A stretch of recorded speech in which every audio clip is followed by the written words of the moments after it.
Ya son más de las 10:15. Hoy dijimos, no dijo aquel. Voy a mover esto un poco hacia acá. Ahí está. Pues hoy estamos a 4 de agosto de 2022, en nuestro curso de introducción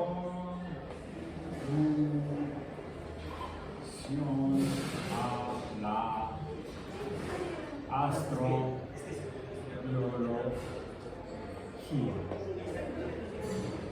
Y hemos estado hablando ya en la sesión anterior en esta semana sobre la Tierra.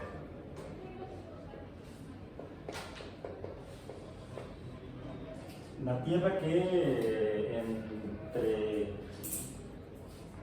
los antiguos la consideraban como el centro de todo, con una visión muy antropocéntrica, o sea, centrada en la humanidad, en los humanos, antropos.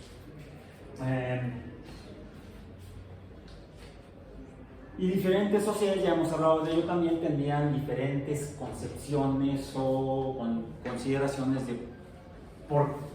de cómo había surgido esto, cómo es que había sido creada, por ejemplo. De ahí que la explicación de la Tierra, de por qué había una Tierra, es a partir de una creación. La mayoría de las sociedades, si no es que todas las sociedades antiguas, las que tenemos registros por escrito de alguna manera e interpretables, porque puede haber registros no interpretables, ya hemos hablado, he mencionado las pinturas rupestres, que todas tienen más de 10-15 mil años, las que se han encontrado en diferentes lugares de la Tierra, en diferentes continentes. Pues el problema es que se ven muy bonitas. He citado que la mayoría de los estudiosos formales, paleontólogos, arqueólogos que se dedican a estudiar esas pinturas rupestres, las interpretan como arte, hablan de arte rupestre.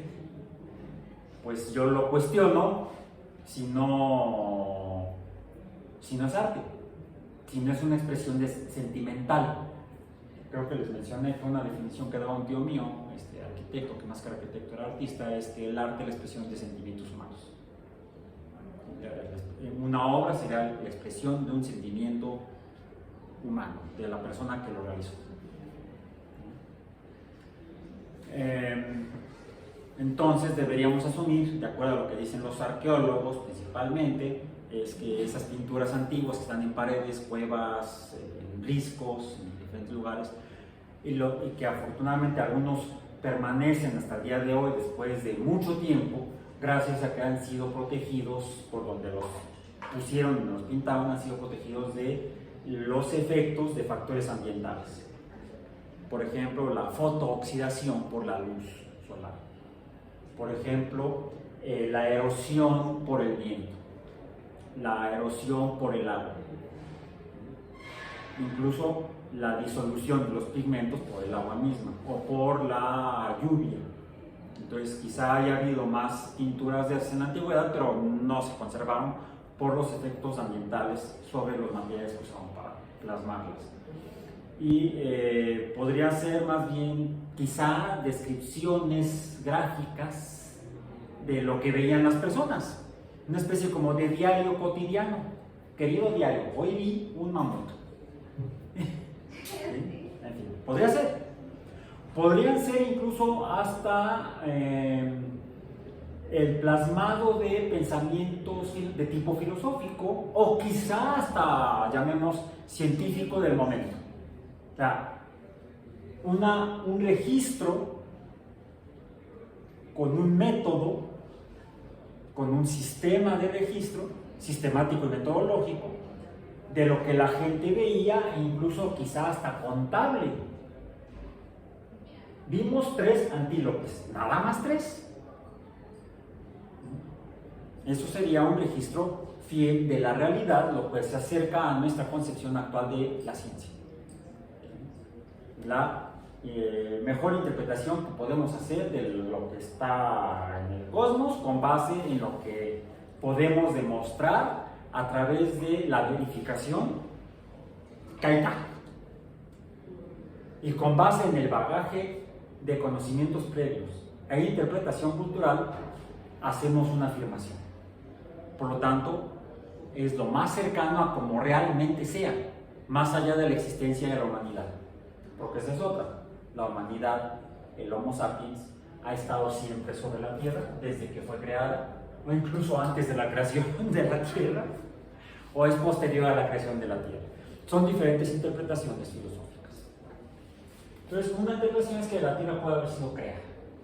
Y en nuestra cultura judeo-cristiano-islámica, ¿sí? De ahí venimos, nos guste o no, estemos o no de acuerdo, se aguantan, ¿sí? Porque desafortunadamente mucho de la cultura nativa local fue suprimida por los europeos judeo-cristiano-islámicos que llegaron a estas tierras, ¿sí? Fue reprimida, suprimida, destruida, censurada, como un proceso de colonización cultural. Eso no lo podemos negar. Querer negarlo es querer vivir peor que así. Entonces, una de las interpretaciones de que la Tierra había sido creada es esa misma tradición. Y es interesante porque en 1650, hasta cómo contamos el tiempo, viene de ahí. ¿Sí? Y por cierto, ya la representación más cristiana que judaica, porque los más tradicionales y ortodoxos miembros de esa congregación humana, ese grupo humano, no podemos decir que sea étnico, porque incluso al día de hoy hay profesantes del judaísmo que tienen diferentes orígenes étnicos. ¿Sí? Uno se encuentra, vamos a decir, judíos güeritos y muy morenos. Y si uno le rasca y les hace el análisis genómico, resulta que vienen de trayectorias diferentes, pero tienen el mismo culto, la misma creencia, la misma filosofía, digamos, religiosa. Entonces, y por ahí dicen que va en el año 5000 y tantos, ¿no? Una cosa por el estilo. Nosotros vamos en el 2022 y hace años, en 1650, precisamente un jerarca de la religión cristiana, el arzobispo James Ussher, 1650. 1650 tenemos que revisar si James Ussher sería arzobispo de cuál tendencia cristiana, porque ya en el siglo XVI se había dado el cisma de Lutero, ya creo que lo mencionamos. Entonces en 1650 Ussher se preguntó precisamente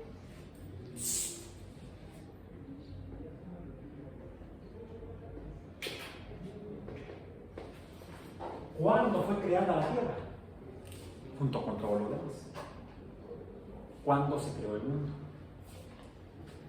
Y él se basó en los textos bíblicos, porque algo que sí se puede reconocer de estos textos, desde los más antiguos al menos hasta los que dan lugar al cristianismo, es una buena recolección cuasi científica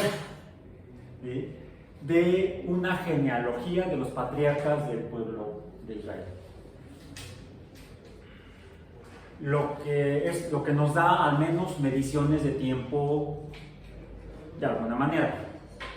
Digamos, interpretémoslas como confiables. Podemos confiar en lo que escribieron los que escribieron esos textos, y que efectivamente las personas citadas, que son padres de hijos, de nietos, etc., ¿sí? Como decían del rey David, de las mañanitas, bien introyectado en la cultura mexicana, el judeocristianismo. Estas son las mañanitas que cantaba el rey David No sé si cantaba el rey David, eso no sé si viene en la Biblia, no sé. Pero hay toda una genealogía del hijo del padre, del abuelo, del bisabuelo, del tatarabuelo, del no sé qué, que con esta interpretación le permitió al arzobispo James, para no regarle en la ortografía, Ussher, con doble S, no confundir con las pastillas de neta. En 1650, usando los textos bíblicos como referencia cronológica, pudo llegar a establecer o estimar la antigüedad de la Tierra en cuanto a cuándo fue creada. ¿Cuándo fue creada? Y ya ubicado en 1650 ya estaría vigente, al menos entre los católicos, el calendario gregoriano. Entonces no hay problema, podemos interpretar esta fecha con esta fecha y con la fecha que Ussher describe. Describe que la Tierra fue creada el día 1. Recuerden que los judeocristianos no conocían el cero, ¿sí? Entonces empezaron a contar de 1, y eso está hasta todavía en las tradiciones que practican, por ejemplo, en Semana Santa, ¿sí? Dicen que aquel al que luego cuelgan, interpretan aquí en el Cerro de la Estrella, ahí hacen toda la significación, lo tienen cargando ahí el palo y luego lo cuelgan, y entonces ya es así.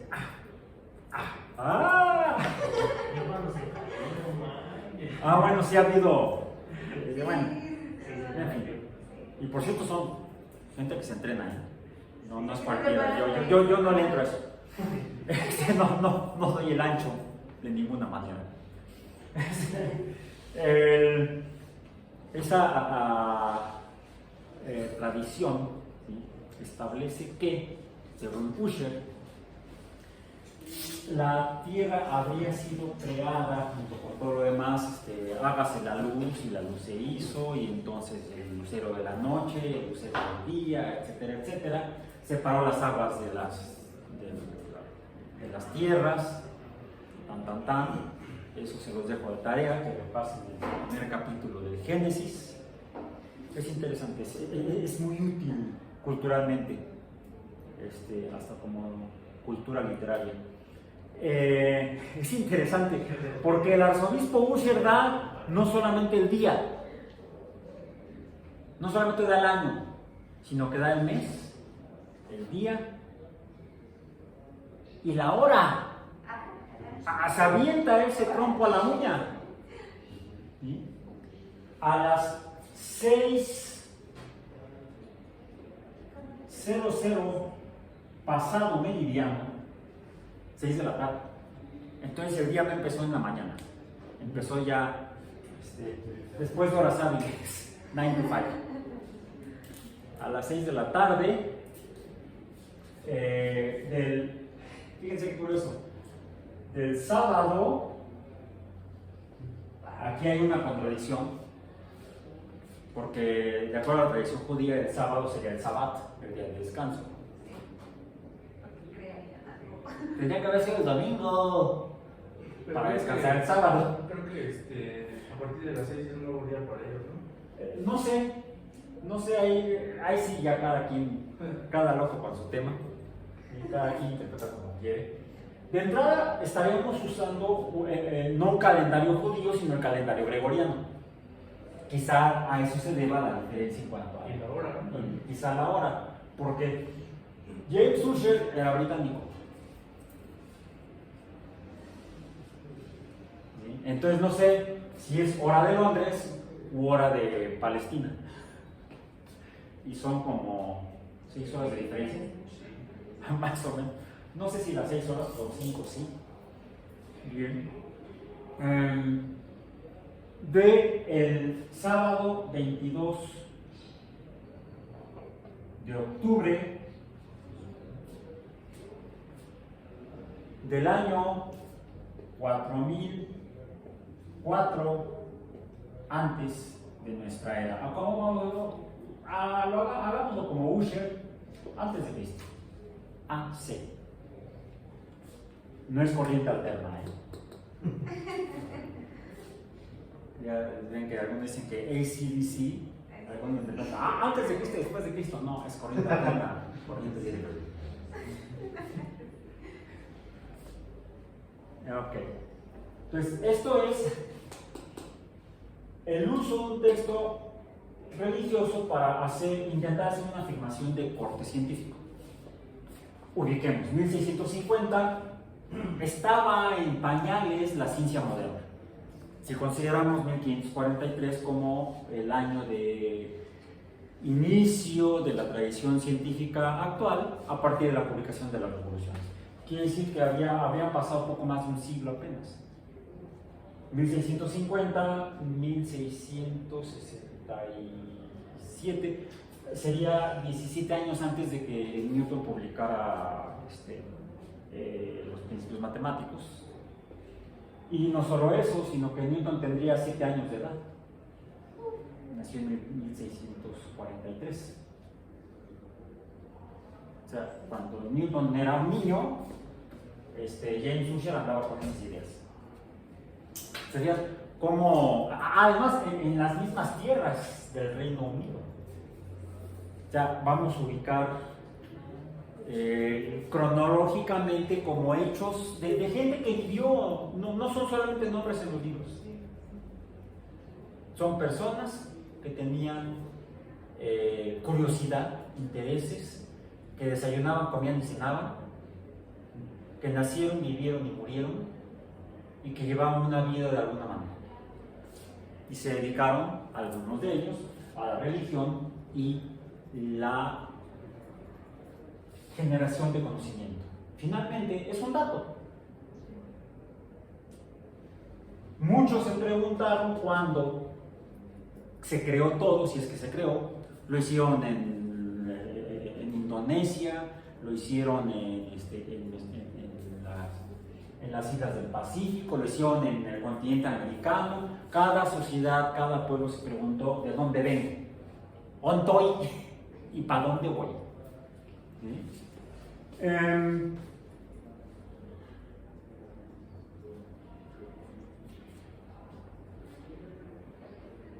Y otro detalle, Ussher finalmente usó métodos matemáticos, se puso a sumar, usó aritmética. ¿Sí? Un religioso que hacía matemáticas. Newton también. Newton también. Ajá. Ellos dos estuvieron en la Universidad de Oxford también, ¿no? Ya en ese tiempo, pues recuerden que pocos años después, para 1660, a los 19 años, Newton, a los 18 años Newton entró a la universidad. Para los 22 ya estaba graduado y trabajando en la Universidad de Oxford. ¿Oxford o Cambridge? Siempre me hago bolas con las dos. En fin. Y por ejemplo, Newton escribió al final en el penúltimo libro de los Principios, porque no está en está en el previo. Este es el último libro de los principios matemáticos, de los Principia en latín. Y casi al final de los Principia, Newton escribe, lo voy a leer en español: los 6 planetas giran alrededor del Sol en círculos concéntricos. ¿Cuáles 6 planetas? Ya estamos en 1660 si nació en el 43, sería 1665, 1666, que es cuando Newton dice que desarrolló todo lo que luego escribió y publicó hasta 1687. Lo publicó 20 años después. ¿Por qué? Pues porque no estaba en el SNI. Ahí te estás publicando cada rato, yo puedo empezar. No, porque no le interesaba publicar eso. a pesar de que tiempo después, como académico británico, se incorpora a la Royal Society. A la Royal Society, mentira, no. La Royal Society era otra. A la sociedad en la que estaban todos los... Sí, a la sociedad en la que estaban todos los filósofos y científicos británicos. No, sí, es de Royal Society. Estaba confundiendo con la Royal Institution. La Royal Institution fue donde trabajó Faraday, que fue director de la Royal Institution, que todavía existe el día de hoy como institución científica. Además, da conferencias al público, conferencias de divulgación, las cuales no las fundó Faraday, sino su maestro, su mentor, Humphrey Davy. Humphrey Davy fue el director previo del Royal Institution, y a su muerte Faraday asumió la presidencia de la Royal Institution. No, sí, es la Royal Society, que también Newton fue presidente de la Royal Society, y eso le permitió bloquear a Leibniz. En todos lados hay tranzas. ¿Qué tenía peleado Newton con Hooke? Sí, Hooke. No recuerdo si Hooke fue director, también fue en su momento director de la Royal Society. Pero se dice que había en la sala principal de la Royal Society estaban los retratos de los que estuvieron al frente de la Royal Society, y que Newton, después de la muerte de Hooke, aprovechando que había muerto uno de sus enemigos acérrimos del momento, tomó el cuadro y lo quemó. Y era el único cuadro que había de Robert Hooke. Entonces, ¿cómo era Robert Hooke? No lo sabemos. No sabemos, porque no hay ningún retrato que sobreviva de él, de sus tiempos. Y todo por un berrinche de Isaac Newton. Bueno, estaba yo leyendo. Los 6 planetas... preguntaba yo, ¿cuáles son los 6 planetas primarios? Los 5 planetas de la antigüedad: Mercurio, Venus, Marte, Júpiter y Saturno, y la Tierra ya incorporada, reconocida como planeta en 1686, que es cuando Newton escribe finalmente los Principios, y salen ya a la venta y distribución en las librerías en 1687. Pero ya en 1663, cuando él trabaja esto en sus oficinas, lo interpreta igual. Ya para 1600, mediados de 1600, ya se reconoce al sistema solar como la naturaleza del mundo. La Tierra entonces forma parte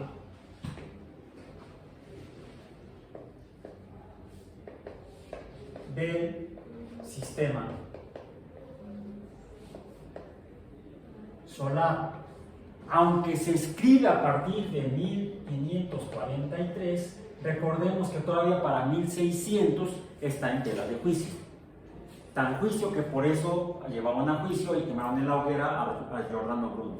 Que Giordano Bruno no era científico. Giordano Bruno era teólogo y filósofo.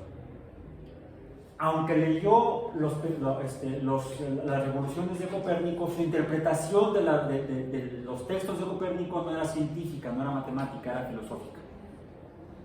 Y de ahí su afirmación de que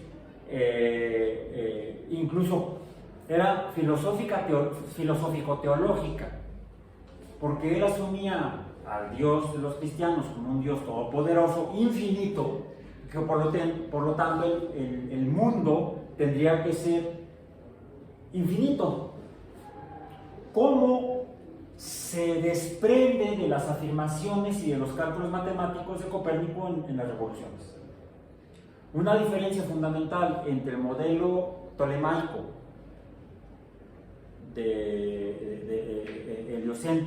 geocéntrico y el modelo heliocéntrico de Copérnico, además de la posición de estos dos astros, la Tierra y el Sol, que es la principal diferencia, otra fundamental es que la concepción del sistema solar, es decir, todo el sistema del mundo centrado en el Sol o casi en el centro del Sol, porque ya vimos que está un poco desviado del centro, requería que para que las mediciones de las posiciones de los astros coincidieran con esta posición del Sol, las distancias entre los planetas y respecto a las estrellas, sobre todo fijas, tendrían que ser mucho más grandes de lo que los astrólogos y astrónomos y matemáticos habían estimado hasta tiempos mismos de Copérnico y todavía hasta tiempos de Galileo y Kepler. El modelo geocéntrico y la relación de la Tierra con el Sol, las estrellas errantes y las estrellas fijas permitía estimar una dimensión física del tamaño del universo y sería relativamente pequeño y se correlaciona con este dato de Ushel. Profesor, entonces, ¿cuándo se le denomina infinito al espacio? Es moderno el concepto, aunque existe como el concepto de infinito desde el punto de vista teológico. Se afirma que Dios siempre ha existido, en otras palabras, es infinito. ¿El término entonces viene desde la teología de infinito? Igual que ciencia, igual que física. Vienen de la teología y de la filosofía. Física viene de la filosofía. Se transforma ni siquiera durante la Grecia clásica, sino a partir del Renacimiento. Porque la primera afirmación es que lo que describe Copérnico es real, es físico. Algunos de sus críticos, basados en la teología, afirmaban no, son simplemente un modelo teórico como ideas, matemático, pero no plasmable en la realidad. La matemática permite generar mundos inexistentes, al menos no factibles en un universo real de 3 dimensiones, espaciales. ¿Sí? Por ejemplo, déjenme ver si me sale.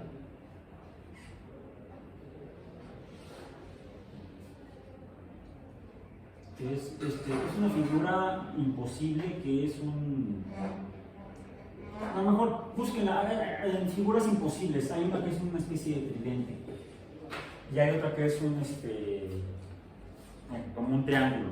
El que se ve como cilindro y después como... Sí, o luego hay una que es una superficie que también es imposible, que para poder hacerla necesitamos recortar una tira de papel, torcerla y pegarla. ¿Sí? Sería una superficie infinita. Tú puedes recorrer, una vez que haces eso, puedes recorrer infinitamente y no tiene límite la superficie. O sea, ahí artificialmente generas un espacio infinito. Entonces, es un concepto matemático a partir de aquí. ¿Sí? Los críticos de Copérnico, y de hecho es lo que pone contra la idea de Copérnico, el impresor, Andreas Osiander, pone un prólogo de advertencia a los lectores del libro donde dice, lo que ustedes van a leer son meros cálculos matemáticos que no tienen que ver con la realidad. Porque interpretaban que la realidad estaba escrita en los textos bíblicos. Porque el modelo geocéntrico filosóficamente plantea un universo, un mundo geocéntrico. ¿Por qué? Porque todo se crea alrededor de la Tierra. El Sol, la Luna y las estrellas y las aguas y los cielos y todo está alrededor de la Tierra. Es una interpretación más que geocéntrica, antropocéntrica. Entonces, y así se asume la realidad física. Pero pueden hacerse interpretaciones matemáticas que permiten hacer estimaciones de la realidad, pero el modelo matemático no te describe, no es realizable físicamente. ¿Sí? Como estas figuras imposibles. La topología permite, como rama de las matemáticas, generar espacios imposibles en un espacio real de 3 dimensiones. ¿Sí? Bueno, entonces, quiero leer este párrafo. Sí, ok. Es que les encanta distraerme, ya saben que ya me conocen. Los 6 planetas primarios giran alrededor del Sol en círculos concéntricos, fíjense, Newton dice círculos, igual que lo había hecho Copérnico, a pesar de que en 1609 ya Kepler había dicho no, son elípticos. Sin embargo, en sus cálculos, en los cálculos descritos en los Principia Mathematica, finalmente usa modelos elípticos, y no solamente elípticos, parabólicos para los cometas. Ya Newton en los Principia describe el movimiento de planetas y cometas, y ese es lo que trata este párrafo, y con movimientos dirigidos hacia la misma parte y casi en el mismo plano, hablamos, el plano de la eclíptica, ¿sí? Entonces también la cita aquí Newton. 10 lunas giran alrededor de la Tierra, Júpiter y Saturno, o sea, no de la Tierra, Júpiter y Saturno. Entre los 3 planetas se reparten 10 lunas, una la Tierra, las otras 9 alrededor de Júpiter y Saturno. Yo recuerdo 4 de esas estarían en Júpiter, al menos 4, las 4 descubiertas por Galileo en 1610, y al menos una descubierta por Huygens en Saturno, Titán. Bien. En círculos concéntricos a ellos con la misma dirección de movimiento, o sea, todo se mueve. Si pusiéramos la eclíptica no horizontal en nuestro espacio, sino horizontal en el espacio del pizarrón, o sea, vertical a nosotros, la eclíptica se vería como un semicírculo, vamos a decir así, estando el Sol en el centro. ¿Sí? Solecito, calentando un ratito, hoy y mañana, toda la semana. Además lo puse descentrado, y esto no es un círculo, es una elipse, elipsoide. ¿Bien? Supongamos que es la órbita terrestre para que sea la eclíptica, finalmente. La eclíptica es el plano de la órbita de la Tierra, y respecto a esta medimos las demás órbitas de los demás planetas, no solamente los otros 5 de tiempo de Newton, sino los que haya el día de hoy y mañana tal vez. Estaría aquí, y lo voy a pointar con porque dicen que es el pálido punto azul, la Tierra. Ahí está la Tierra, y se estaría moviendo en contra del sentido de las manecillas del reloj si vemos el plano de la eclíptica desde el norte terrestre. ¿Sí? Entonces la Tierra se estaría moviendo en contra del sentido de las manecillas del reloj, no así, sino así. Alrededor de la Tierra, ya lo decía Copérnico inicialmente, solamente orbita la Luna. Aquí está la Luna. Y la Luna orbita la Tierra también en el mismo sentido. O sea, tienen la misma dirección, es lo que escribió Newton. La misma dirección de movimiento. Y casi en los planos de las órbitas de esos planetas. Fue algo que incluso describió Galileo al descubrir las estrellas medicias o los satélites jovianos. Pero no es concebible que simples causas mecánicas puedan dar origen a tantos movimientos regulares, ya que los cometas abarcan todas las partes de los cielos en órbitas muy excéntricas. ¿Sí? Las órbitas de los cometas serían elipses.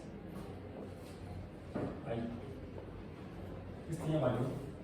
Ay. Ayer todavía lo usé en matemáticas.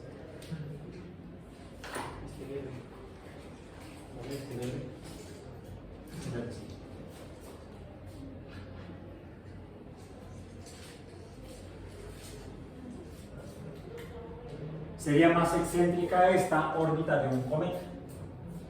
Por cierto, también se mueven, los cometas no todos se mueven en la misma trayectoria, tendría que ser también de esta manera, pero puede haber cometas que lleguen por otro lado, en otra trayectoria opuesta. Ok, bien. Entonces, Pero no es concebible que simples causas mecánicas, ya que los cometas abarcan todas las partes de los cielos en órbitas muy excéntricas, pero este tipo de movimiento, por ese tipo de movimiento pasan fácilmente a través de las órbitas de los planetas, se atraviesan las órbitas de los planetas y con gran rapidez. Y sus afelios, donde se mueven más lentamente, el afelio es la distancia más lejana respecto al Sol. Afelio. Donde se mueven más lentamente y donde se detienen más, retroceden a las mayores distancias entre sí y así sufren la menor perturbación entre sus atracciones mutuas.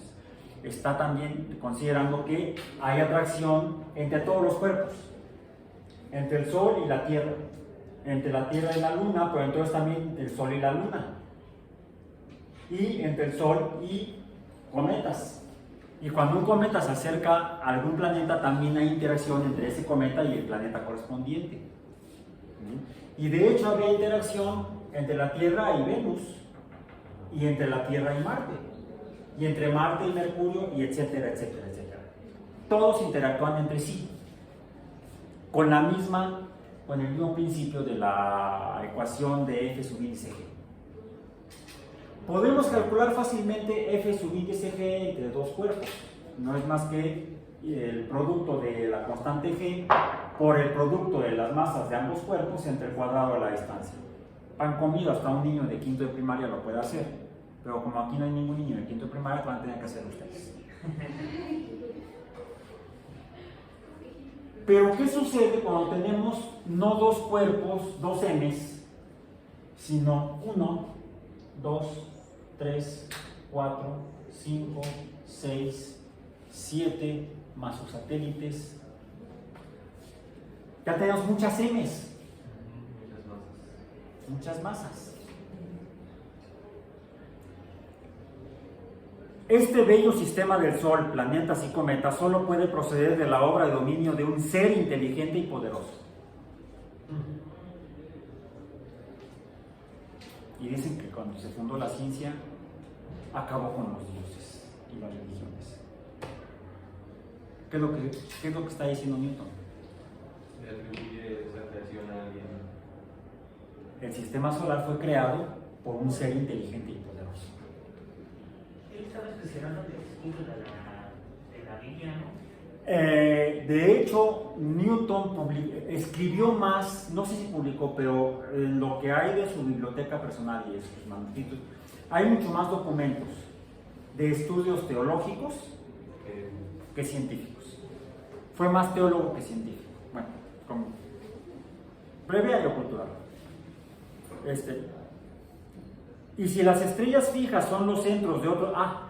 estamos en el curso de introducción a la astrobiología, ¿no? ¿Cuándo a quién se le ocurrió que las estrellas serían soles y el Sol sería una estrella? Bueno, quien lo encontró la evidencia fue Herschel con el descubrimiento del infrarrojo y cuando aplicó ese mismo principio a sus estudios astronómicos. Herschel era astrónomo y hacía sus propios telescopios. Después de Newton, años después de Newton, telescopios mucho más grandes que le permitían ver mejor y ya habría hecho uso de la espectroscopía para identificar el infrarrojo en las estrellas y entonces el Sol emite infrarrojo, las estrellas emiten infrarrojo, el Sol es una estrella o las estrellas son soles. Pero en 1686-87, cuando publicó Newton esto, escribió: y si las estrellas fijas son los centros de otros sistemas iguales, estos formados por el mismo sabio deben estar sujetos a su dominio, especialmente porque la luz de las estrellas fijas es de la misma naturaleza que la luz del Sol y la luz de cada sistema pasa por todos ellos. Y si los sistemas de todas las estrellas fijas debieran por su gravedad caer mutuamente entre ellas, él habría colocado esos sistemas a distancias inmensas entre sí. ¿Para qué? Para que la interacción gravitacional fuera lo más pequeña posible. Y entonces coincide con el modelo de sistema solar planteado previamente en 1543 por Copérnico. terminando de desmoronar aquellos que todavía creyeran en el sistema heliocéntrico, que requería que el universo fuera mucho más pequeño. Bien, bueno. A partir de la mecánica celeste newtoniana es que Laplace dice, bueno, todo se mueve alrededor, los planetas alrededor del Sol, los satélites. Laplace fue el matemático, asesor matemático de Napoleón, el marqués de Laplace, Pierre de Laplace. Napoleón era una persona muy interesada en la ciencia, en el desarrollo de la ciencia, como buen ingeniero de artillería. Necesitaba entender las leyes de los gases, de la termodinámica, para que no le volara el cañón. O sea, y uno de sus principales asesores era el marqués Pierre de Laplace. Laplace, a partir de los conceptos de la mecánica celeste newtoniana, entiende que todos se atraen entre sí. Todos se atraen entre sí. Y entonces él plantea un origen distinto al divino que habría soportado el modelo de Usher.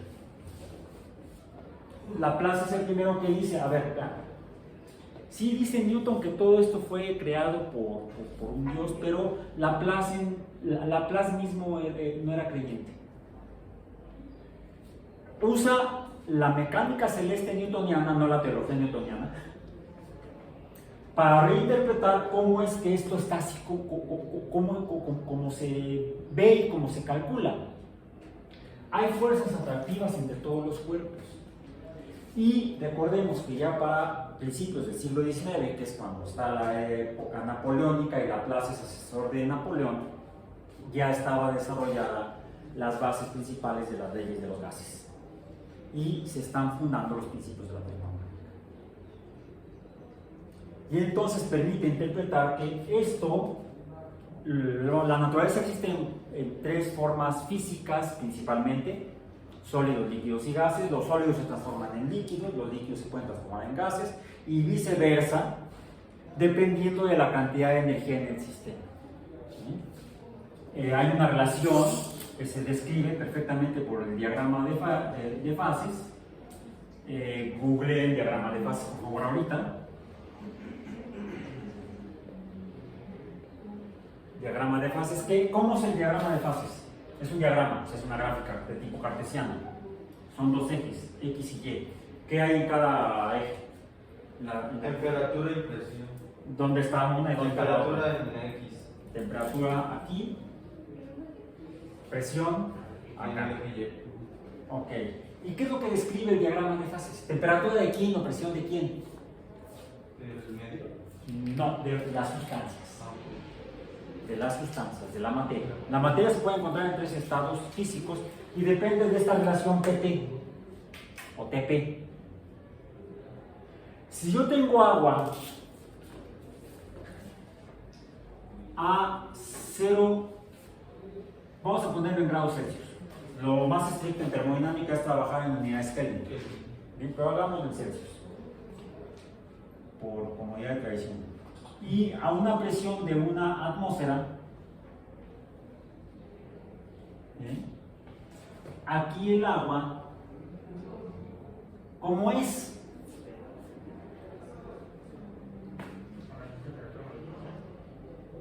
A presión de una atmósfera y temperatura de 0 Celsius o 233.15 Kelvin. ¿Seguros? No. Por eso lo puse como un punto. Es el punto triple del agua. ¿Por qué triple? Porque están en equilibrio las tres fases físicas del agua. Es agua sólida, hielo, líquida, agua, y gaseosa, vapor. Si yo aumento la temperatura, aumenta la presión. Por cierto, de manera no lineal. No es una línea recta. En el caso del agua. ¿Puedo aumentar la temperatura infinitamente? ¿Y la presión aumentaría infinitamente? ¿Cómo se ve el diagrama de fases? ¿Ya lo encontraron? Sí. ¿Cómo se ve cuando llega a 100 Celsius o 373.15 Kelvin?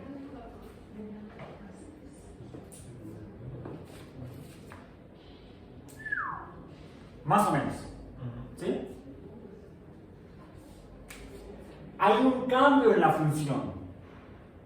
Ya no es una función de tipo exponencial con un exponente X, vamos a decir, sino que cambia a otra función. A esto le llamamos, cuando una función cambia de esta manera, en lo que llamamos en matemáticas un pico, este pico en física es un punto crítico. Un punto crítico de una función me describe que el sistema que describe la función cambia, ha cambiado, ya no es lo mismo, ya no existe el sistema previo, es un nuevo sistema. ¿Qué pasa a 100 grados Celsius? Supongamos que la presión tratamos de mantenerla constante. La imagen que yo estoy viendo me dice que el punto crítico es en 374 grados. 374 Kelvin. Celsius. Celsius.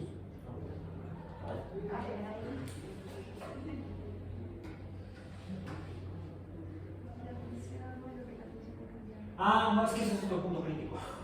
ya entendí. Sí.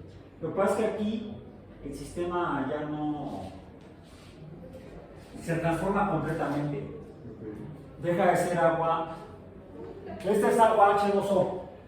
El agua H2O no tiene cambios químicos mientras se mantiene en ese diagrama de fases.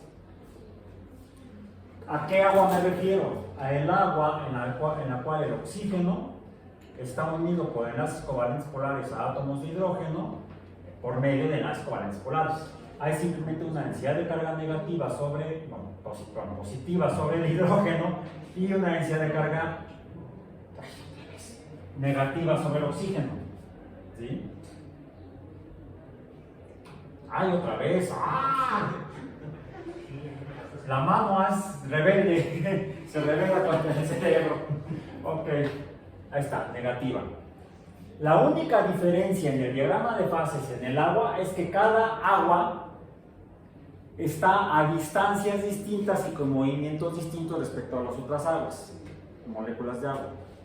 ¿Sí? Todas se atraen por fuerzas electrostáticas, tanto dipolos como puentes hidrógeno. Es importante para poder saber que podemos tener agua líquida porque eso depende de la zona habitable. Sí. Recordemos que la zona habitable la definimos como la zona donde el agua es líquida. De esto depende ZH, zona habitable. ¿Por qué?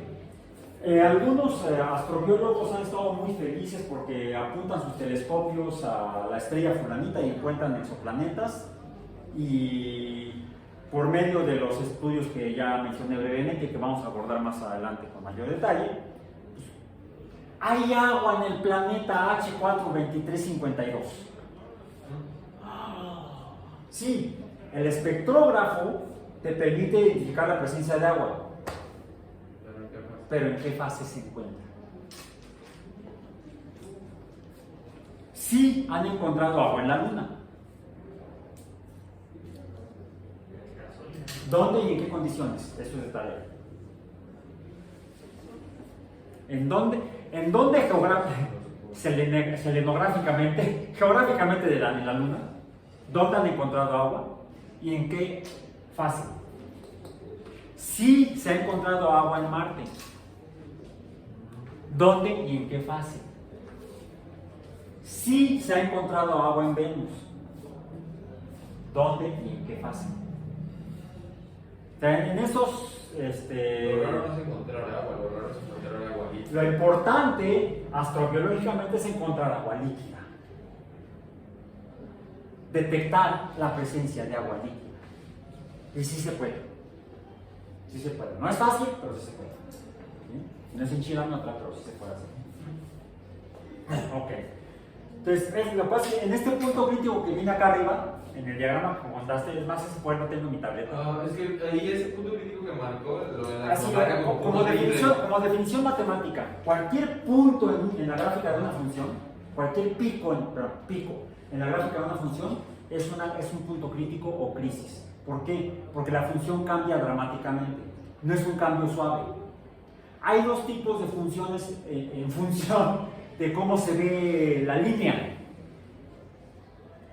Las funciones suaves, que pueden ser lineales, una línea recta, o no lineales, pero curvas, de alguna manera, una curva, dos curvas, muchas curvas, pero todas son suavecitas, cambios graduales. Cuando uno encuentra una función en la que hay, puede ser lineal. Si yo tengo por aquí una función y va así y de repente va así, este es un punto crítico, porque es un pico. Incluso matemáticamente tiene una definición. La derivada es no definida. Si uno obtiene la derivada de esta función completa, aquí la derivada va a dar un hoyo en la función. No hay un valor definido. Porque ¿qué es la derivada?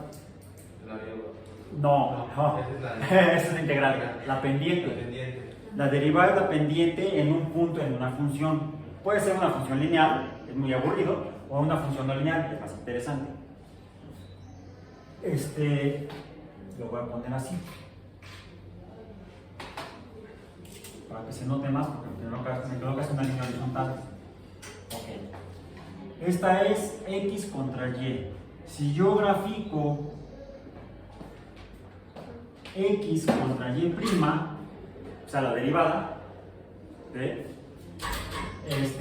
La derivada de la pendiente, ¿correcto? Esta es una pendiente positiva, ¿correcto? Entonces, el valor de la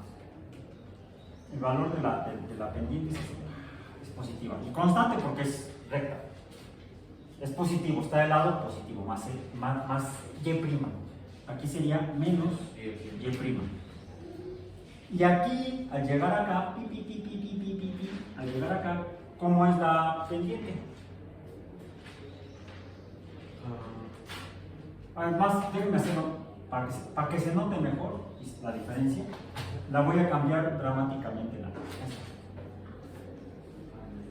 Negativo, ¿sí? Pendiente negativo. A partir de aquí, ¿cómo es la gráfica de la derivada? Pues es negativa.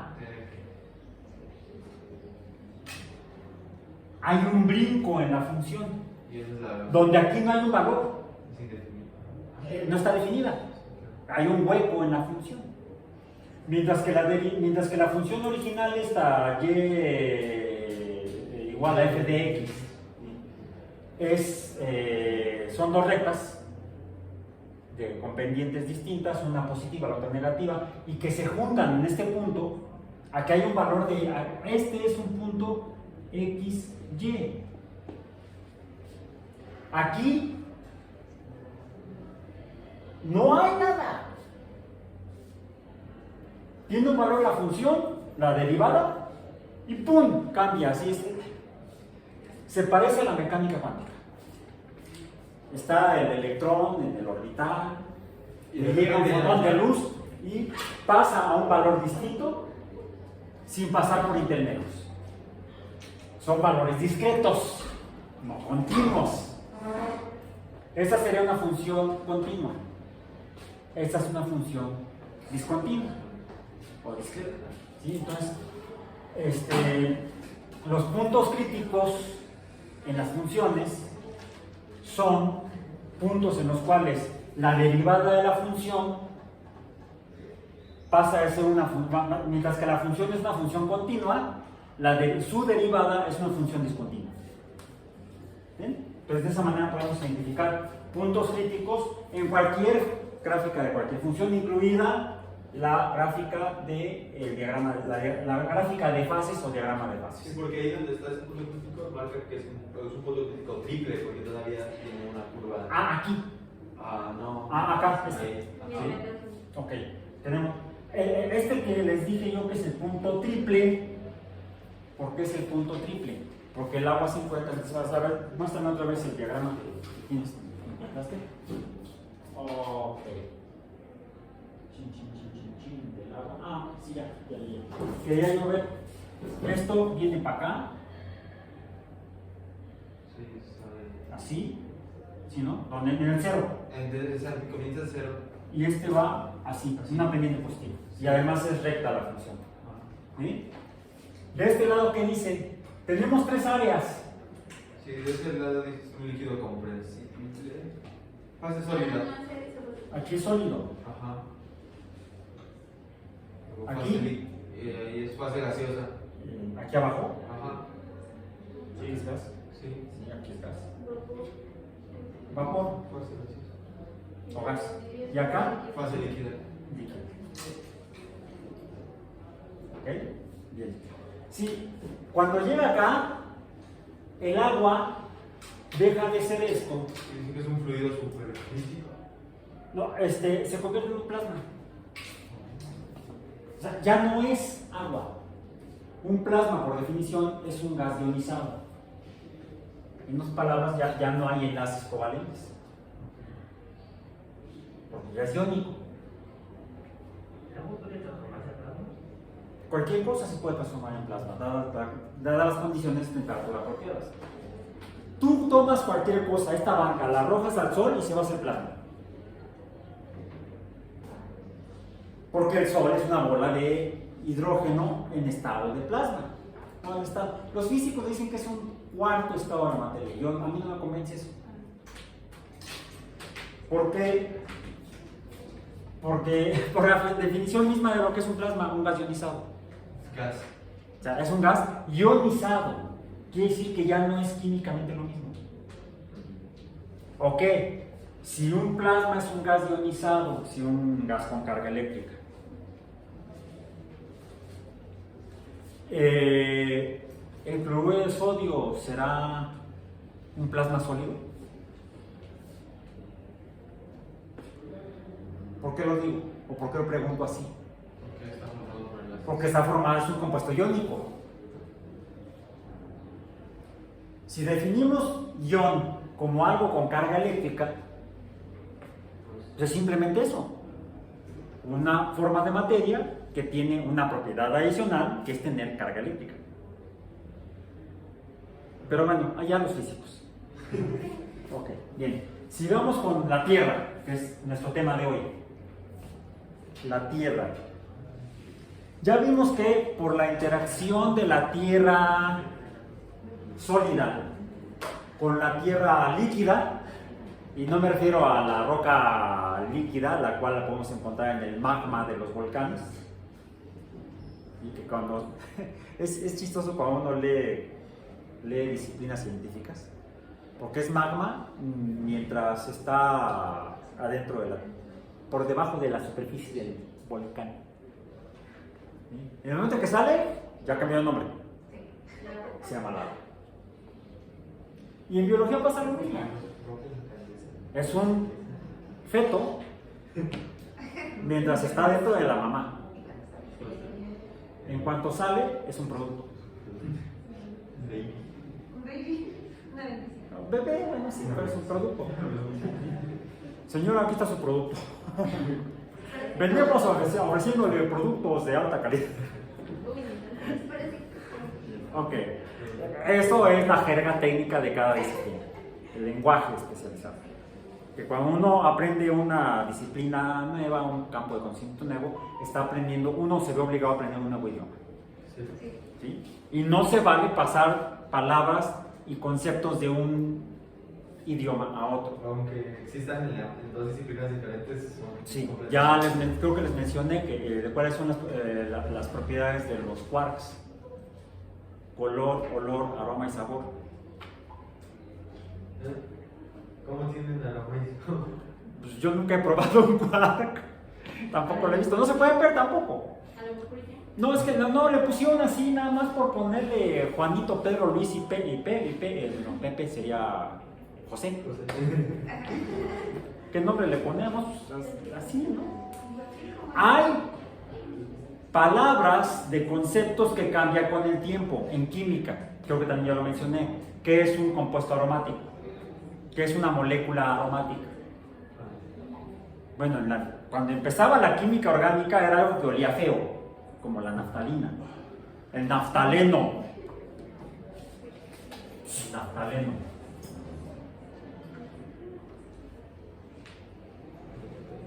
Hace mucho que no doy química orgánica.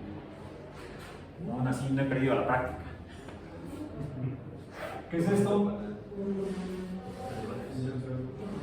No, esto es un veneno. Esto es naftaleno. Naftalina. ¿Sí? Y de hecho, el que los dibuje yo así, con los electrones pi en forma de círculo, representa la resonancia y por lo tanto la aromaticidad química de este compuesto. Hoy en día es un compuesto aromático no porque huela feo, sino porque lleva a cabo reacciones de sustitución electrofílica aromática. ¿Sí? Entonces, en química, aromático no significa que huela o no huela, significa que lleva a cabo este tipo de reacciones químicas. Si un compuesto policíclico, poliinsaturado, con enlaces conjugados, lleva a cabo reacciones de sustitución electrofílica aromática, es un compuesto aromático, aunque no huela. Si un sistema cíclico poliinsaturado no lleva a cabo estas reacciones químicas, no será un compuesto aromático, aunque huela horrible. ¿Sí? Ya no tiene nada que ver en química aromaticidad con olor. ¿Cuáles eran las reacciones? Sustitución electrofílica aromática. Bien, bueno. Por cierto, este tipo de compuestos se encuentran en el polvo químico, en el polvo cósmico.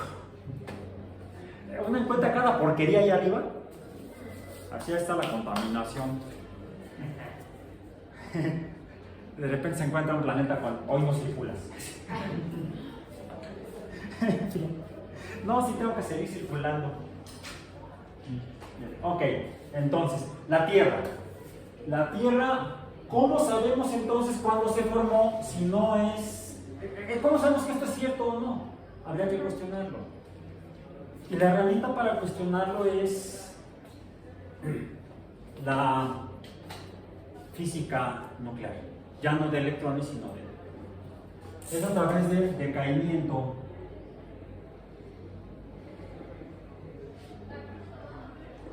radioactivo.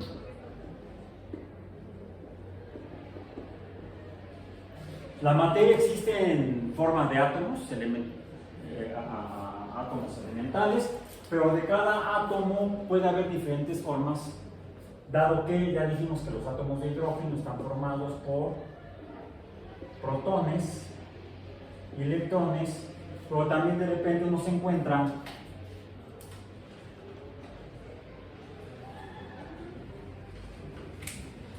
átomos de hidrógeno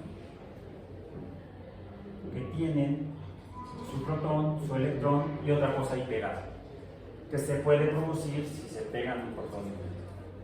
De hecho, estas también se formaron en el Big Bang. Mientras que este es un átomo de hidrógeno, número atómico 1, y este también porque tiene un protón, su masa es 1 y su masa es 2. De hecho, lo representamos no con el 2H1, sino que lo representamos con la letra D, deuterio. Puede haber moléculas de agua en las que haya un átomo de oxígeno unido a un hidrógeno y a un deuterio.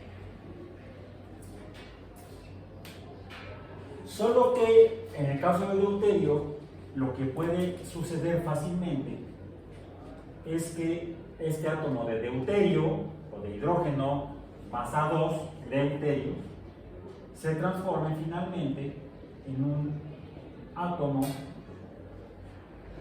H1 masa 1, porque esta cosa que es el neutrón se le despegó. En el proceso de despegamiento hay liberación de energía y podemos medir. Podemos medir el decay, y esto sucede en el caso del hidrógeno, pues sucede más fácilmente en los elementos más grandes, de mayor masa. Y esto lo hemos conocido a partir del siglo XX. A lo largo del siglo XX pudimos conocimos este es el mismo elemento químico, esto es hidrógeno.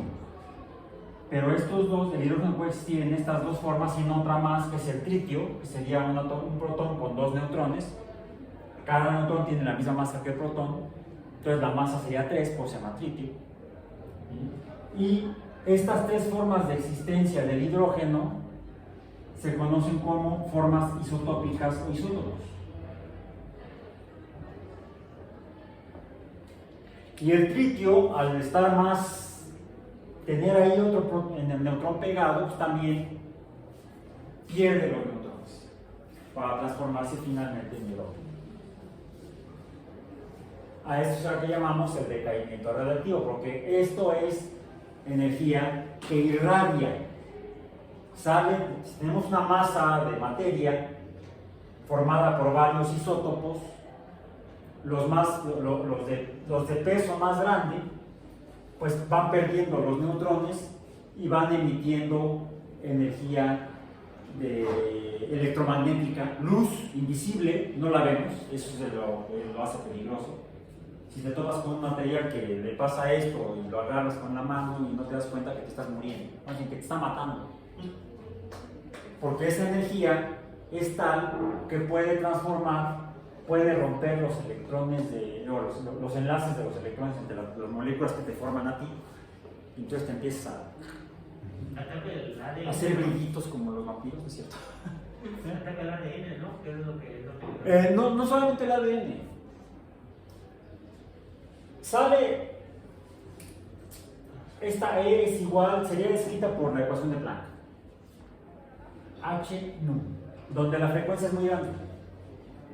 Mientras más grande la frecuencia, mayor la energía.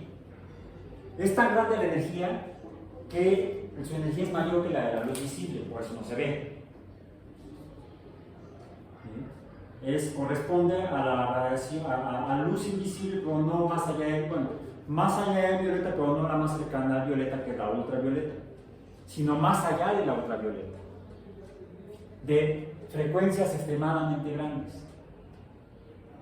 Son las que conocemos como radiación alfa, beta, gamma y rayos X. Incluso se descubrieron después otros que tienen todavía más energía. Esos se descubrieron viniendo del espacio, del cosmos. Pues los conocemos como rayos cósmicos. Aunque todo lo que viene del espacio es cósmico. Sí. Tú eres cósmico, somos cósmicos. Un viejo médico, médico aeroespacial mexicano, ya falleció. Trabajó durante el proyecto Apolo. Fue cardiólogo de los astronautas de Apolo. El doctor Iglesias escribió un libro que se llama El hombre cósmico. Un libro sobre filosofía y medicina. En fin. Entonces, el tiempo, el que un isótopo, un átomo de masa grande pierda los neutrones, ya toma tiempo.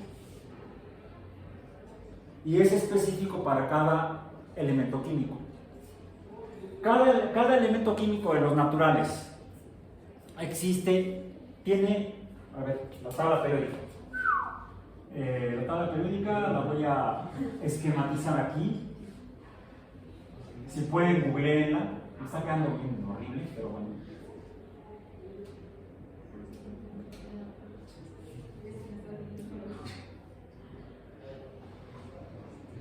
Aquí me exageré. Vamos a hacerlo así. Más o menos así la palabra. ¿Ok? Acá tenemos al hidrógeno. Bien. Número 1. Acá tenemos al helio. Número 2. Aquí está el litio. Aquí el sodio. Acá el boro, carbono, nitrógeno, oxígeno, cloro y flúor. El elemento más electrónico. De esta primera fila. Bien. Luego sigue el ya no es el sodio, es el calcio. Berilio, ¿no? No, espérame. Espera. ¿O es berilio? Sí, Pero el flúor no es un gas noble, o sea. No, me equivoqué. Es el neón. Neón. Sí. El flúor está aquí. Ajá. No está el cloro, es el flúor. Flúor. Flúor, exacto. Buknov. Ok. Litio aquí es berilio. ¿Sí, no? Ok. El sodio está aquí abajo. Sodio, calcio. Abajo del sodio está el potasio, rubidio.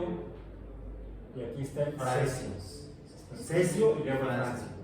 Ok. Rubidio. Aquí está el calcio, magnesio.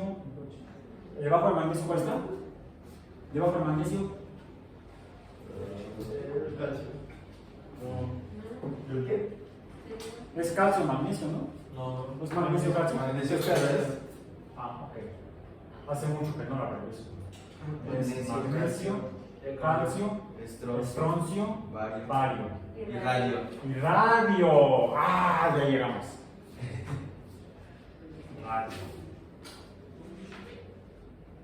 Bario. Son varios elementos químicos, mi hermano. Los podemos encontrar ahí. Debajo del boro, Aluminio. el aluminio, Galio. el silicio, el fósforo, el azufre y ahora sí el cloro. Y argón. Y aquí sigue argón. Ok, me voy a quedar con esos. Cada uno de estos elementos químicos se define y es él por el número de protones en su núcleo, por su número atómico. Número atómico 1, 2, 3, 4, 5, 6, 7, 8, 9, 10, 11, 12, 13, 14, 15, 16, 17, 18, 19, 20. Después del calcio, ¿cuál está? Pegado al calcio a la derecha. Escándalo, SC. Abajo del aluminio, el galio, decía, ¿no? A la izquierda del galio, Sí. a la izquierda del galio. Es germanio, ¿no? ¿Germanio? No, mire, yo creo que sí. GE. Ok, bien. De hecho, la tabla tendría que ser más larga. ¿Qué número tiene el germanio? Son de zinc. ¿Zinc? Sí. Ok. Gracias por corregirme. Eso es importante. Sigue el zinc. ZN, zinc. ¿Qué número atómico tiene el zinc? 30. ¿Qué número atómico tiene el galio? 31. 31. Luego acá tenemos el Germán. no, el argón, criptón. Krypton. Criptón. 36. ¿El bario qué número es? 31, el galio. No, el bario. Vario. Es el celular de ¿cuál? 56. ¿Y el que está a la derecha del bario? Es lantano. ¿Qué número tiene? 57. 57. Después del lantano, Hafnia. ¿qué número? 72. ¿Sí? A ver, del bario sigue el lantano, ¿verdad? Ajá. LN. Ajá, pero es la serie. Sí, está bien. Debajo del lantano, a la derecha del radio, el tallo. A la derecha del radio, debajo del lantano. Actinio, ¿no? No sé qué sea. Actinio.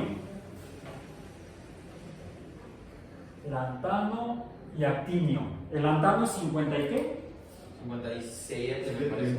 Sí, ¿verdad? Ajá. ¿Y el que está a la derecha del lantano? Serio, 58. Pues depende. Aquí No, no. que depende. Es la serie de los lantánidos con los actínicos. Ah, ya, ok. Esto se descubrió no hace mucho, durante la Segunda Guerra Mundial. Y de hecho, la tabla que ustedes tienen no existía antes de la Segunda Guerra Mundial. Cuando empiezan a obtenerse a partir de los experimentos para enriquecer el radio y encontrar uranio, ¿sí? Se dan cuenta que esos nuevos elementos químicos artificiales hay que meterlos en la tabla periódica y se encuentran características. Entonces alguien se da cuenta que la tabla periódica tendría que ser larguísima para poder seguir con el orden de un elemento químico al siguiente. Y es cuando se agregan a esas dos series, ¿no? Ajá. Que son principalmente los que siguen del lantano y del actinio, son los que se conocen como lantánidos actínicos. Son elementos muy raros, de hecho se conocen como elementos raros, ¿sí? O tierras raras. Pero para hacerlo más práctico y que copiaran una hoja tamaño carta que le pudieran vender a la papelería y la tuvieran ustedes en su cuaderno, fue que al profesor Norman Borlaug, sí creo que fue, se le ocurrió, no fue Norman Borlaug. Norman Borlaug fue el de la Revolución Verde. Ay, se me fue el nombre. Seaborg. Gregory Seaborg. Greg Seaborg, que trabajó en el proyecto Manhattan de la bomba atómica. Greg Seaborg se le ocurrió, oigan, y si la cortamos este pedazo y lo ponemos abajo, ya cabe en una hoja más pequeña. Simpático el doctor Seaborg, ya falleció, ya está, trabajó en la Segunda Guerra Mundial y era un físico, premio Nobel de Física por la síntesis de varios, no recuerdo cuál elemento químico, que él fue el jefe del equipo que lo descubrió. Tuve la oportunidad de conocerlo en 1985 en un evento aquí en el Centro Médico. Muy simpático, muy sencillo, un premio Nobel sencillo. De veras. Fue idea de él hacer la tabla como la conocemos actualmente. Por eso digo que esa tabla no existía antes porque se le ocurrió a Seaborg. Punto. Sí, existía esa parte. Sí existía, pero era un rollo. Y cuando empezaron a meter los elementos químicos de los que se sintetizaban a partir de los experimentos del proyecto Manhattan. ¿Mande? Sí, entonces pues, había que ser práctico. Piensa. Ahí está. Y ya la encontramos en papelerías, en internet. Yo tengo una así. Pueden haber tamaño tarjeta de crédito, casi para que tengan la billetera. Ok. Pero todos ellos se identifican por el número de protones en su núcleo. Pero también todos ellos podemos encontrar más de un elemento químico, el mismo elemento químico, con el mismo número atómico, pero con masa atómica diferente. Los isótopos son átomos del mismo elemento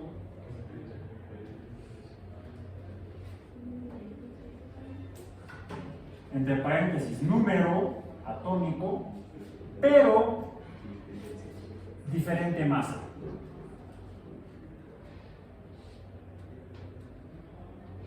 Lo que empezaron a hacer desde entonces fue a identificar presencia de isótopos, es decir, de elementos químicos en diferentes muestras de materia. Y encontraron que, bueno, si hacían un análisis químico estrictamente de la materia, pues veían que tenía un cierto porcentaje de carbono, cierto porcentaje de nitrógeno, cierto de oxígeno, por ejemplo, una molécula orgánica, un ácido nucleico. Los ácidos nucleicos están formados por carbono, oxígeno, hidrógeno y nitrógeno. Y fósforo. ¿Sí? Los ácidos nucleicos. Los ácidos nucleicos. Cada uno de estos tiene un porcentaje diferente Cada ácido nucleico tiene un porcentaje diferente de carbono, oxígeno, hidrógeno, nitrógeno y fósforo, dependiendo de las bases púricas que lo conforman. ¿Sí?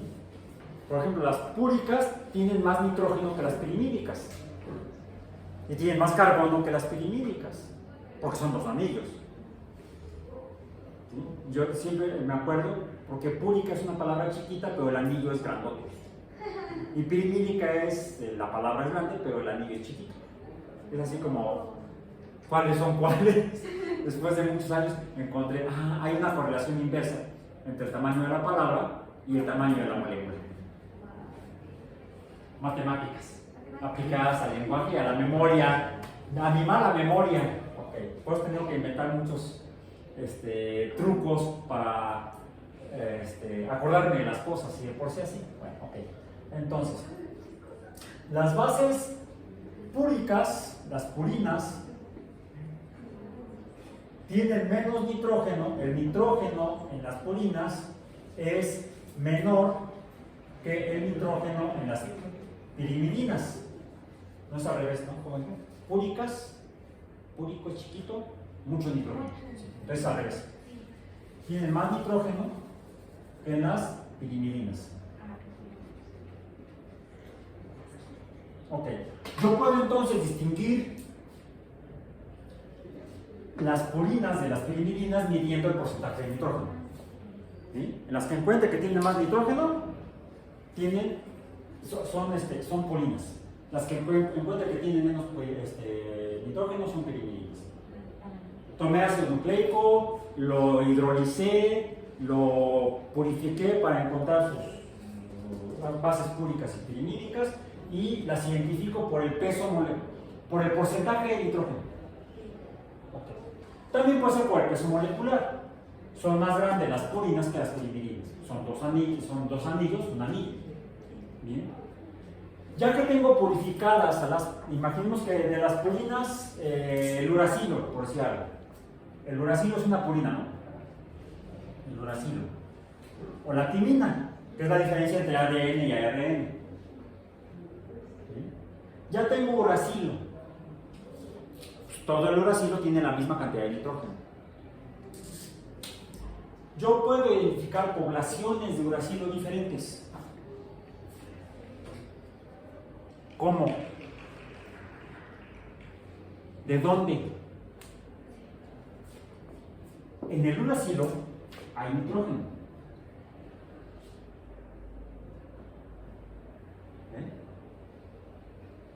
Pero de los átomos de hidrógeno de los diferentes uracilos habrá nitrógenos, todos los nitrógenos tienen número atómico 7. Todos, número atómico 7. Pero algunos van a tener masa 14 y otros van a tener masa 15. E incluso va a haber nitrógenos de masa 16. Diferentes muestras de uracilo provenientes de diferentes lugares van a tener diferentes proporciones de isótopos del nitrógeno. Sí es cierto, el isótopo 16,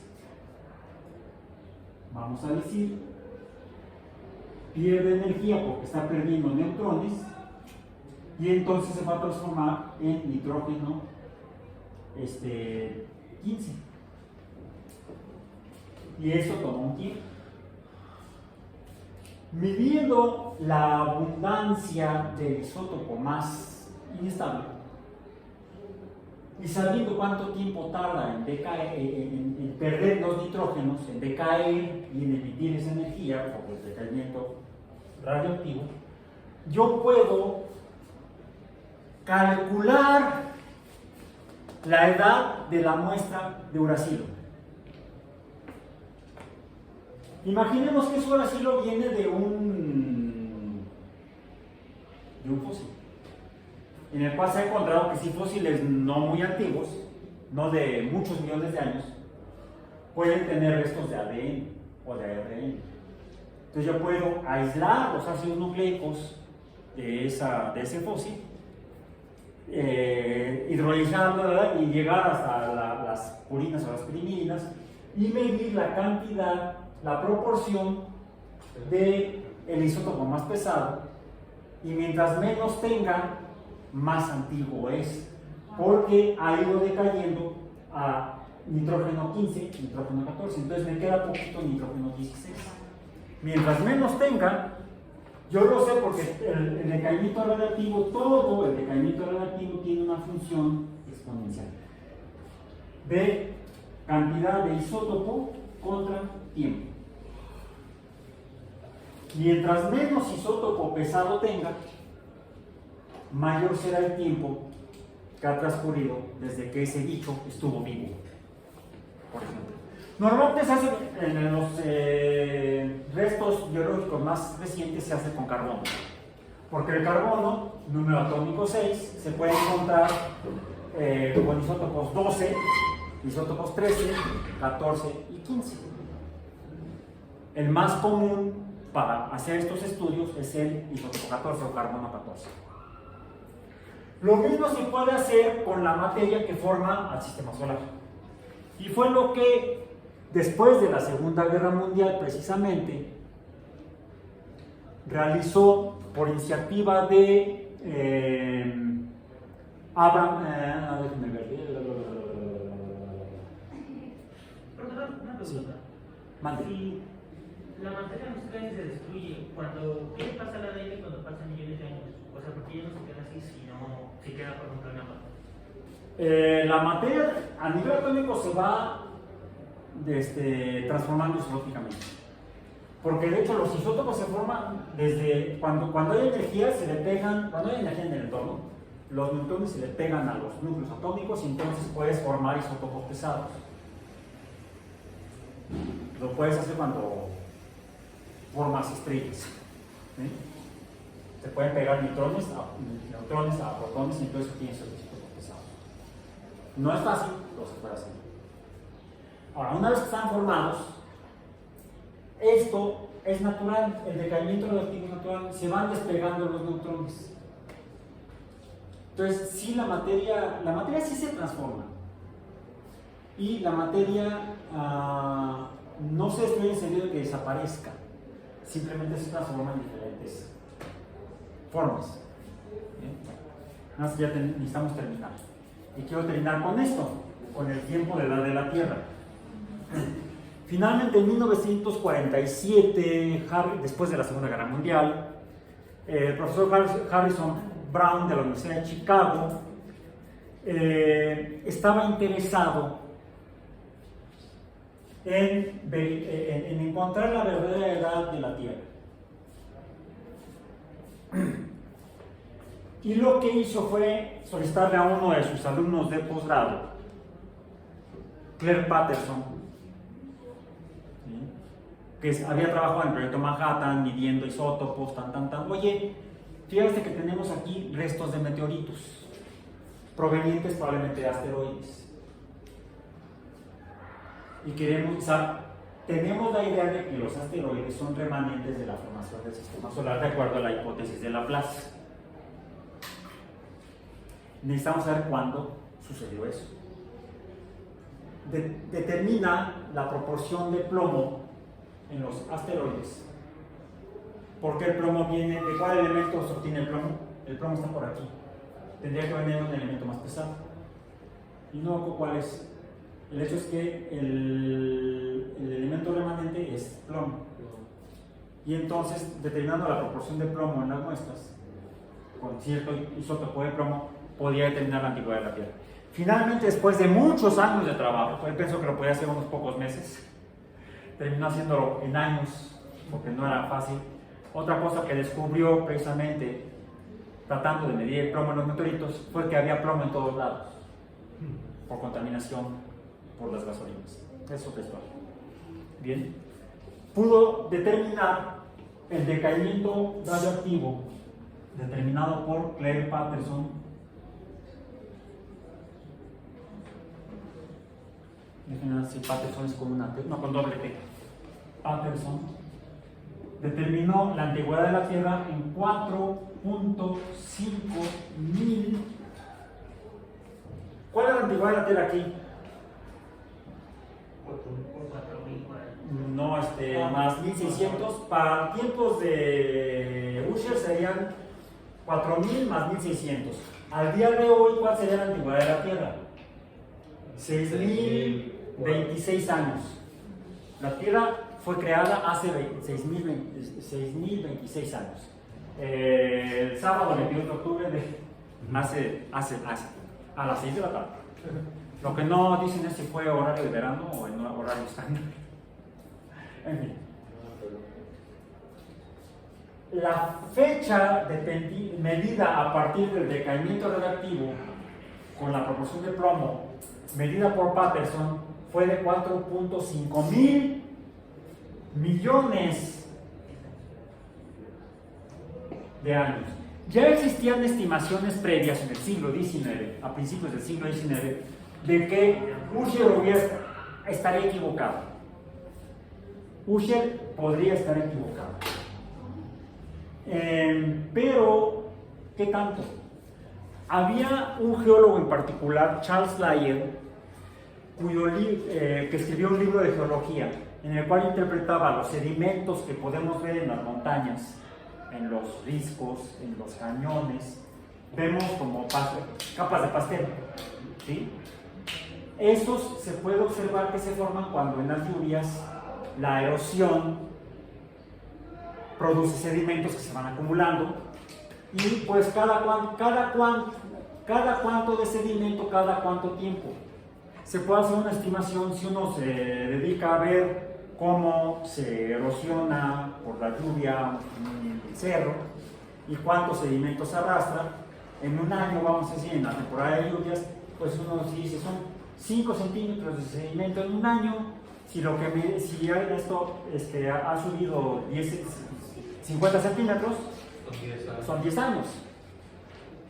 Entonces, haciendo mediciones en diferentes riscos en Europa, Charles Lyell llegó a la conclusión de que Usher estaba equivocado. La Tierra tenía mucho más tiempo. ¿Cuánto? ¿Cuánto? Estimaba ya algunas decenas de miles de años. Ya son un orden de magnitud más que esto. Esos fueron los datos que usó Darwin para más o menos tener idea de que había pasado mucho tiempo en la formación de algo que hizo cuando estuvo en las costas de Chile, creo que lo mencioné ya, que escaló algunas de las montañas en los Andes en Chile y encontró fósiles, restos de animales marinos en diferentes capas de sedimento ya rocoso. Y mientras más abajo eran más diferentes de los que estaban más arriba, y los que estaban más arriba eran más parecidos a los que eran vivos en tiempo de Darwin.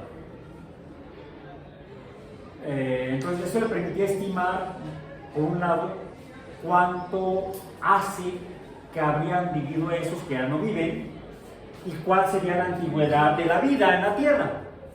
¿Sí? Por otro lado, está la pregunta, bueno, ¿qué hacen acá arriba en el cerro organismos marinos? Primer dato, la Tierra se formó hace 4.500 millones de años por la evidencia geológica de los estratos y por la medición del decaimiento radiactivo. Segundo dato, ¿y esas montañas cómo se formaron? Espérame. La Tierra se formó por acumulación de material hace 4.500 millones de años. Pues uno diría es que también hay acumulación de material, habría capas. Tal vez sí. Pero otro dato es que los fósiles que se encontraban en Sudamérica también se encontraban en la India y en Australia. Y en el sur de África. Todavía no se exploraba el Antártico. Pero ya en el siglo XX, cuando se exploró el Antártico y se encontraban fósiles, se encontró que había fósiles de los mismos organismos en estratos geológicos similares en el Antártico, en Sudamérica, en Sudáfrica, en la India y en Australia. No así en Norteamérica, Asia y Europa. Se suponía que la Tierra siempre había estado la distribución de los continentes habían sido siempre igual desde que se formó, ya sea por el dedo de Dios o por la acumulación de materias 4.500 años. Bueno, hubo por ahí un geógrafo, Abraham Ortelius, en 1570, que hizo el primer mapa preciso, 1570, o sea, antes de esto, hizo el primer mapa preciso de América, Europa, África y Asia. Y trazó lo que sería la costa de África en el Atlántico y la costa de Sudamérica en el Atlántico. Y encontró que África embonaba con Sudamérica. Qué curioso, ahí se quedó. A principios del siglo XX, un astrónomo alemán, Alfred Wegener, revisó el mapa de Ortelius y dijo, pues estos estuvieron juntos, tienen la misma forma, y además los biólogos y los paleontólogos registran que los fósiles de Sudamérica y de Sudáfrica son iguales en épocas, hace muchos años. Deben haber estado viviendo en un solo continente. Los demás biólogos y geólogos le dijeron a Wegener, estás loco, la Tierra es sólida. Bueno, no tan sólida, ya se habían estudiado los sismos mediante sismógrafos y se había encontrado que debajo era la superficie de la Tierra era sólida, una corteza dura, pero por debajo la roca estaría semifundida. Estamos flotando en un mar de magma. Estamos flotando en un mar de magma. Y eso se debe a que las ondas sísmicas se refractan al pasar de medios de densidades diferentes. Así como la luz se desvía al pasar a través de medios de diferente densidad, la luz son ondas, las ondas de movimiento sísmicas también se desvían por refracción al pasar por medios de diferente densidad. Y lo notamos en la Ciudad de México cuando hay sismos. Como el subsuelo de la Ciudad de México en algunos lugares es muy semilíquido, se mueve porque las ondas cambian, se refractan. Bueno. Entonces, la explicación de que los sismos en la Tierra se deben al movimiento de esas cosas y quizá eso empuje hacia arriba y forme montañas, ya se estimaba desde el siglo XIX. No es un bagre que está debajo de la Tierra moviendo a Japón, por ejemplo, que es la interpretación japonesa clásica de las religiones antiguas japonesas. No es el dios Vulcano el que mueve el sur de Italia, donde está el Vesubio, ahí adentro vive Vulcano, y también mueve el Etna y escupe. El sur de Italia es volcánico. De ahí que los romanos se hayan tenido un dios llamado Vulcano. No, Don Goyo, Popocatépetl, también no es un señor, un guerrero fumando, no. Algo produce los volcanes y los sismos. Y a lo largo del siglo XX se empezaron a hacer mapas de la Tierra, de las zonas sísmicas y volcánicas. Hay muchos volcanes desde Alaska hasta Sudamérica por la costa del Pacífico. Hay volcanes desde la península de Kamchatka hasta Japón y de ahí hacia las Filipinas y a Indonesia. ¿Sí? Hay como un cinturón de fuego, de volcanes. ¿Bien? Pero la Tierra siempre ha sido sólida, salvo que se mueve por el líquido de abajo y por los volcanes. Todos los continentes han estado así. Entonces a Wegener lo tacharon de loco y nadie le creyó. Hasta que después de la Segunda Guerra Mundial, investigaciones llevadas a cabo por la Marina de los Estados Unidos, con ayuda del Servicio Geológico, les interesaba para hacer mapas para los submarinos, para que no chocaran con montañas. Ya se sabía que el fondo marino no era plano, sino que era irregular, desde mediciones que hizo la Armada Británica en el siglo XIX, que fue cuando se descubrió la fosa de las Marianas, allá la fosa Challenger. Fue precisamente el HMS Challenger el que descubrió la zona marina más profunda de más de 10 kilómetros medidas entonces. Bueno, la Marina norteamericana, para cuidar submarinos, decidió hacer mapas de los océanos. ¿Por qué la vida aguanta tanta presión? Muy buena pregunta, no sabemos. Porque he visto que organizan profundidades. Déjame acabar, se nos está acabando el tiempo. Ok, tenemos que llegar allá porque vamos a revisar eso. Ok. ¿Sí? Vamos a revisar eso, lo de la zona habitable. ¿Bien? Vale. Entonces, por primera vez en la década del 50 se encontró que entre Europa y África y América, en medio del Atlántico, había una cordillera de montañas. Ah, pues qué padre. Y se encontró que el fondo marino no es plano, es muy montañoso y hay cordilleras como en los continentes, como la cordillera del Himalaya, la cordillera de los Andes. Pero ¿cómo se formaron? Los mismos Alpes son una cordillera. ¿Cómo se formaron? Por empujones desde abajo. Los geólogos seguían pensando a finales de los 50 que así era. Se habían olvidado del mapa de Ortelius y de la hipótesis de Wegener. Hasta que una geóloga, Mary Tarp, colaboradora de otro geólogo, que fue al que al principio le reconocieron, a Bruce Hassin, pero fue idea de Mary Tarp. Ella hacía mapas para el Servicio Geológico de los Estados Unidos, que trabajaba para este asunto, y ella, teniendo el mapa de los sismos y volcanes, se le ocurrió empalmarlo con los mapas que habían hecho de los océanos y que ya había de las cordilleras de la Tierra. Dijo, los volcanes y los sismos se dan principalmente donde están las cordilleras. ¿Será que las cordilleras se forman por los sismos y efectivamente Sudamérica, África y el Antártico estuvieron unidos? Fue idea de Mary Tarp por ahí de mediados de los 50. Bruce Hassin le dijo, estás loca. No, los continentes no se mueven. Se llamaba la hipótesis de la deriva continental. La verificación de la evolución fósiles con los estudios vulcanológicos, geológicos y oceanográficos armaba el rompecabezas de que la corteza de la Tierra está rota por el movimiento del magma debajo de ella. La Tierra se caracteriza por tener una corteza planetaria sólida, fracturada, pero no ha sido siempre. ¿Cuándo fue? Otra tarea. Apunten.